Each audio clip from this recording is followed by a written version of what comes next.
Walter Rea. Natuklasan po niya na maraming bahagi sa mga aklat na sinulat ni Ellen White ay kahawig ng ibang writers. Kahawig ng mga sinulat ng ibang writers noong 19th century.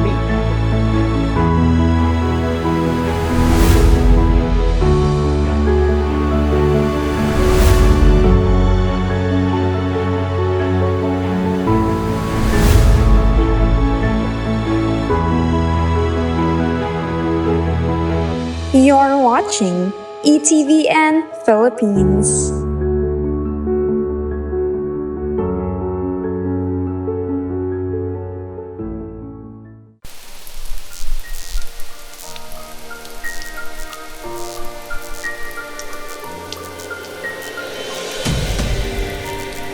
Purihin ang Panginoon, isang mapagpalang araw po para sa ating lahat na mga sumusubaybay sa ating himpilan, Emmanuel TV Network. We all believe that Jesus Christ is God. We all believe in the Trinity. So that so much more is the thing that will make you stay and make you continue on with faith. Ito po ang katotohanan ng ating pananampalataya. Maraming salamat po sa inyong pagsama hanggang sa mga susunod po nating pagtatanghal. Ako po si Brother Marco, si Evangelista, na lagi pong nagpapaalala at nagsasabing, ang Diyos ay sumasa atin, Emmanuel.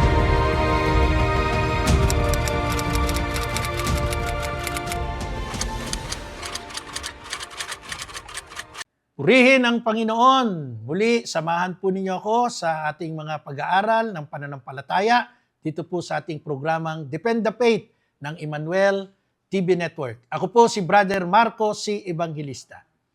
Alam mo ninyo, mga ginigiliw na taga-subaybay, kapag tayo po'y observer, no, sa ating pananampalataya, mapapansin po natin, mayroong mga very hard-hitting critics ng Catholic Church.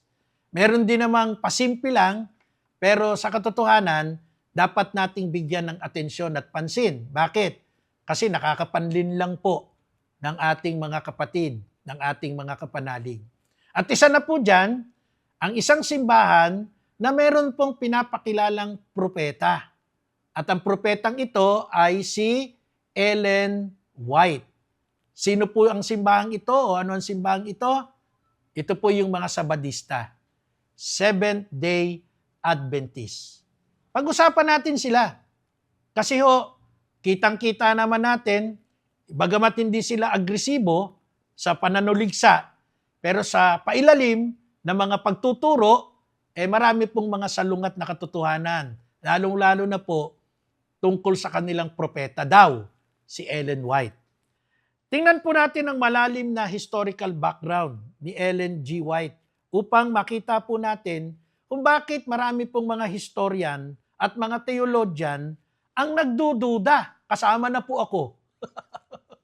Ang nagdududa kung si Ellen G. White ba ay totoo o fake na propeta. Una, tingnan natin yung kanyang kwento o kanyang kasaysayan. No? Si Ellen White po ay nagkaroon ng isang aksidente nung bata pa siya. At ang aksidente po ay nangyari nung siya ay 9 years old. So at age of 9, nagkaroon po siya ng aksidente, tinamaan po siya ng bato sa muka, ibinato po ng kanyang kaklase habang siya ay pauwi galing po sa paaralan. At lubang na damage po, no, tumama sa mukha niya sa kanyang ulo. Nagkaroon po ng damage. So ang resulta po ng aksidente ayon sa historical records, nawalan po siya ng malay ng matagal, no? Nung binato siya ng kaklase niya, nawalan siya ng malay, inabot po ito ng 3 linggo. Hindi po siya nakakabangon. Nawalan ng malay, 3 linggo hindi nakabangon, at nahinto po yung kanyang pag-aaral o pagpasok sa paaralan. Madalas po, magmula noon, ay naging mahina siya at nagkaroon ng sakit. So yun po yung naging reaksyon nung aksidenteng iyon nang siya ay batuhin sa mukha at sa ulo ng kanyang isang kaklase. May mga historian po at mga doktor na nagmungkahi na maaaring si Ellen G. White ay nagkaroon ng traumatic brain injury. No? Nagkaroon po siya ng traumatic brain injury. At ang aksidente pong ito ay nangyari bago nagsimula ang kanyang mga sinasabing vision o mga pangitain. So bago pa siya nagkaroon ng mga vision o pangitain, nagkaroon siya ng aksidente at sabi ng mga doktor, possible na nagkaroon siya ng traumatic brain injury. So ano ang simula ng kanyang mga vision, ng mga pangitain? Ang unang vision po ni Ellen G. White nangyari noong 1844. Pagkatapos po ng malaking pangyayari na tinatawag na Great Disappointment. Ba, ano yung Great Disappointment na yan? Alam niyo kung ano yon? Ito po yung hula ng kanilang preacher, wala pang Seventh-day Adventist noon, member si Ellen White ng isang simbahan, meron silang preacher, ang pangalan ng kanilang preacher ay si William Miller. At si William Miller ay nagkaroon ng prophecy. At ang kanyang hula o prophecy, si Jesus ay babalik sa mundo October 22, 1844. Hindi nangyari. Bunilyaso yung prophecy ni William Miller. Hindi dumating si Jesus. October 22, 1844. Hindi bumalik si Jesus. So ano po ang nangyari? Libo-libong mga tagasunod ni William Miller ang nadismaya at nalito, kasama na po si Ellen G. White. Na-disappoint. Naku, hindi pala totoo yung sinasabi ng kanilang propeta, ng kanilang preacher. Lumipas na ang panahon, walang Kristong bumalik. Pagkatapos po nito, sa kanyang disappointment, kasama yung kanilang mga followers, nagsimula daw pong magkaroon ng prophetic vision si Ellen G. White na nagsasabing magtayo siya ng isang kilusan o tama ang kanilang kilusan. Ngunit may paliwanag po sa nangyari. Dito na po nagsimula yung theology ng Seventh-day Adventist. At ang vision po ni Ellen White sa obserbasyon ng mga nakakakita o nakakita, ang mga taong nakakita sa kanyang vision ay nagkiklaim o nagsasabing kapag si Ellen White daw po ay nasa estado ng vision niya, no? Hindi po siya humihinga. No? Nakapose yung kanyang paghinga. Nakapikit o nakatitig siya sa iisang direksyon. Kumbaga sa terminong Tagalog, tulala. No? Tulala si Ellen G. White. At hindi po siya nakakaramdam daw ng anumang sakit. So ginamit po ito ng mga Adventist bilang patunay na supernatural ang kanyang vision. Supernatural. Dahil si Ellen White hindi humihinga, nakatulala, nakatingin sa isang direksyon, hindi nakakaramdam ng sakit. So kinlaim agad nila, supernatural ito. No? Ngunit, sa panig ng mga dalubhasa sa medisina, ang mga doktor ay nagsasabi na ito po, yung mga nangyayari kay Ellen White, sintomas po ito ng isang neurological trance o epekto ng kanyang head injury nung siya po'y nakaranas ng aksidenteng batuhin ng bato sa muka at sa ulo. Noon pong 1970 hanggang 1980s, pinag-aralan po ng isang dating Adventist na si Pastor Walter Rea ang mga aklat na sinulat po ni Ellen White. At natuklasan po niya, ito po'y dating Adventist pastor Walter Rea. Natuklasan po niya na maraming bahagi sa mga aklat na sinulat ni Ellen White ay kahawig ng ibang writers. Kahawig ng mga sinulat ng ibang writers noong 19th century. Kabilang na po dito, dalawa lang ibibigay kong example. Yung tinatawag na The Great Controversy at number 2, yung The Desire of Ages. May mga paragraph po sa dalawang aklat na binanggit ko, ang halos kapareho po ng Protestant historians, devotional writers noong 1800.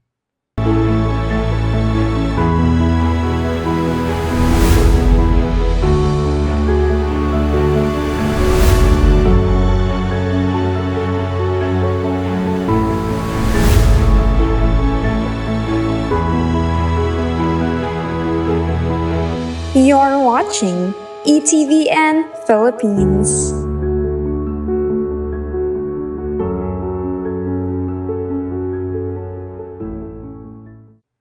So, ibig sabihin, si Ellen White, gumawa ng libro, pero nangopya.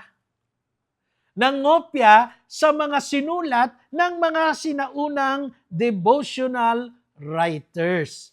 At sinasabi po ng Seventh-day Adventist Church na literally borrowing lamang ito sa panahon na yon. Normal daw sa panahon na yon na manghiram ka ng mga literatura. Yun ang kanilang justification. Nung nabuko ni Pastor Walter Rea na marami palang kopya si Ellen White dun sa kanyang mga artikulo. No? Yun ang pagdidepensa. Yan daw ay tinatawag na literally borrowing at normal lang daw yan nung panahon na iyon. Ngunit para po sa mga nagsusuri, kung si Ellen White po bilang propeta sa claim ng SDA o Seventh-day Adventist ay direktang may inspirasyon ng Diyos, bakit kailangan niya pong mangopya sa ibang writers? Copycat! Bakit kailangan niyang mangopya?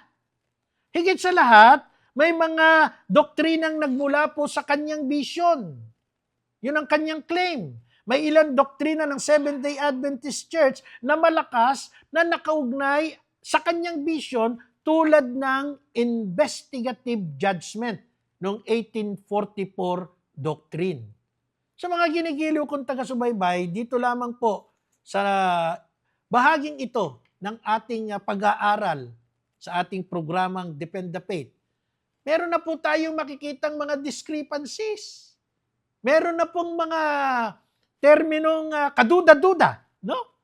Ang idea po na noong 1844 ay nagsimula si Kristo ng isang espesyal na paghuhukom sa langit. At ito po ay konektado sa interpretasyon. Kinuha nila sa aklat ni Propeta Daniel, chapter 8, verse 14. Yun yung kanilang naging reference. Marami pong biblical scholar na nagsasabing hindi ito ang original na meaning ng verse na yan, ng Daniel 8:14. Biblical test ng propeta ayon sa Biblia.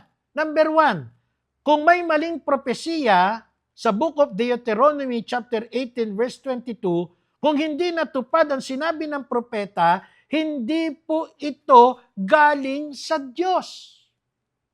Halimbawa po, ako nagpakilalang propeta, nagpakilala akong sugo, tapos meron po akong itinuro, meron po akong inihayag. Ganito ang mangyayari ayon sa aking vision, ayon sa pahayag sa akin ng Diyos. Pagkatapos po, dumating yung takdang araw, hindi natupad. Yan po yung sinasabi ng Deuteronomy 18:22. Kapag hindi natupad ang sinasabi ng nagkiklaim na siya'y sugo o propeta ng Diyos, hindi po ito galing sa Diyos. Ito po'y isang pandaraya. Ito po'y isang malaking kasinungalingan. Walang kaiba niyan kay Apollo Kibuloy. Si Apollo Kibuloy, marami nang sinabi, pero lahat palpak. Lahat bulilyaso. Kaya si Apollo Kibuloy, isang huwad.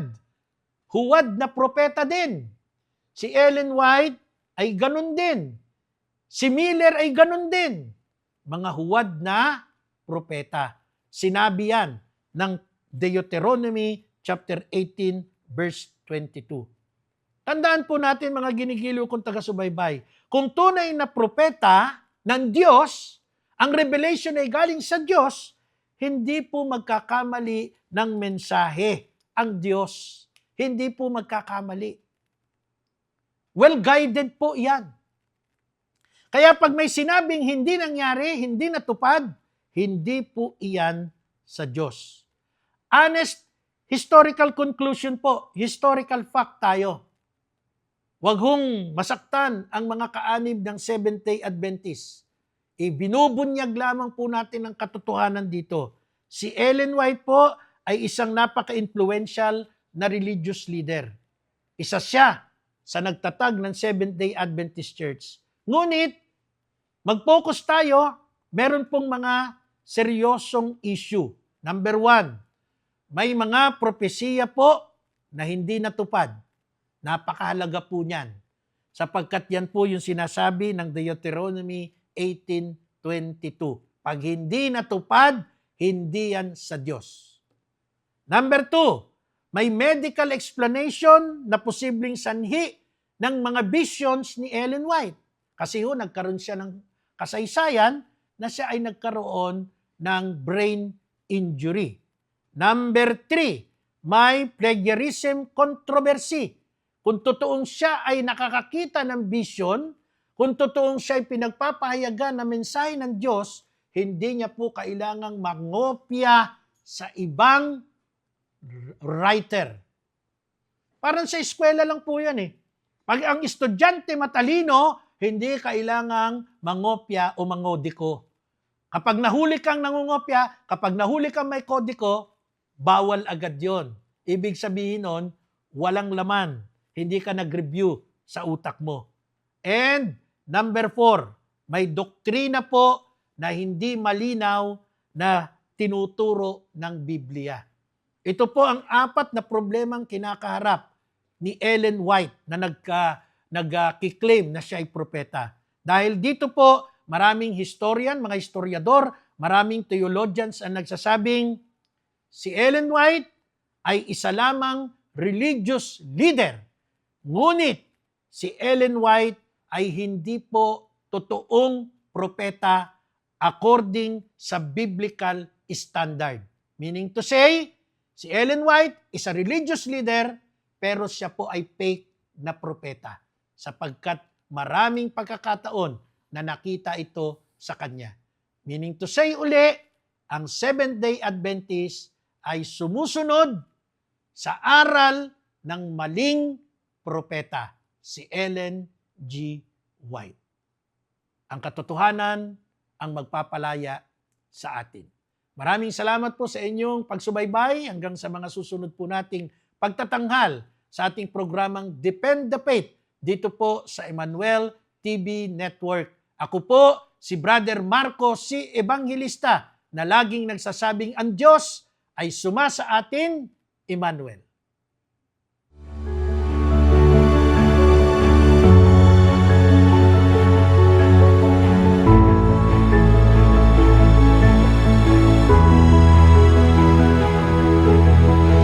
You're watching ETVN Philippines.